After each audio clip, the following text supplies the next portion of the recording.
नमस्कार मित्रांनो, स्वागत आहे तुमचं परत एकदा आईच्या हाताचं चविष्ट जेवण या सिरीजमध्ये. तर चला बघूया आज आई काय करते.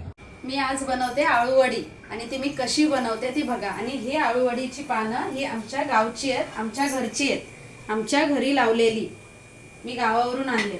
तर त्याच्यासाठी काय काय साहित्य लागतं ते बघा. त्याच्यासाठी पहिले डाळीचं पीठ, हे गूळ आणि चिंचेचं पाणी, हे मी ओला नारळ आणि लसूण आणि जिरं वाटून घेतलेलं, हे तीळ, हे धना पावडर, लाल तिखट आणि हळद आणि याचं मी आणि मीठ याचं मिश्रण करते ते बघा. बघू शकता हे मिश्रण मी तयार करून घेतलं आहे. आणि आता आळूवडी बनवूया. पण आता आळूवडी माझी आई बनवते, ते बघूया कशी बनवते. बघा ही माझी आई आहे,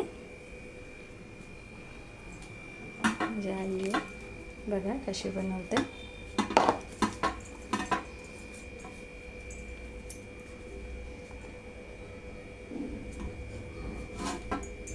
असं पाण्यानं लावून घ्यायचं.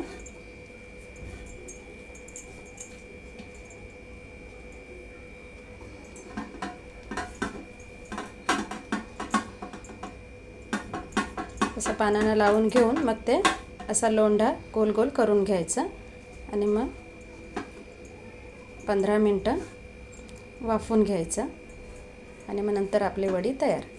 बघूया नंतर मी तुम्हाला दाखवते. बघू शकता असं माझ्या आईने तयार करून घेतलं आहे. हां, आणि मग वाफवून घ्यायचं आणि वडी तळून घ्यायची. मग नंतर बघूया. तर बघू शकता असे आळूवडीचे हे लोंढे तयार झालेले आहेत. आता ते कट करून मी तळून घेते आणि मग दाखवते. Okay, bye.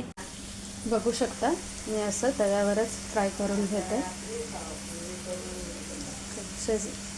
बघून घ्या कसं झालं आहे ते आणि अशी करून बघा. छान झाले असेल तर कमेंट लाईक करा. बाय.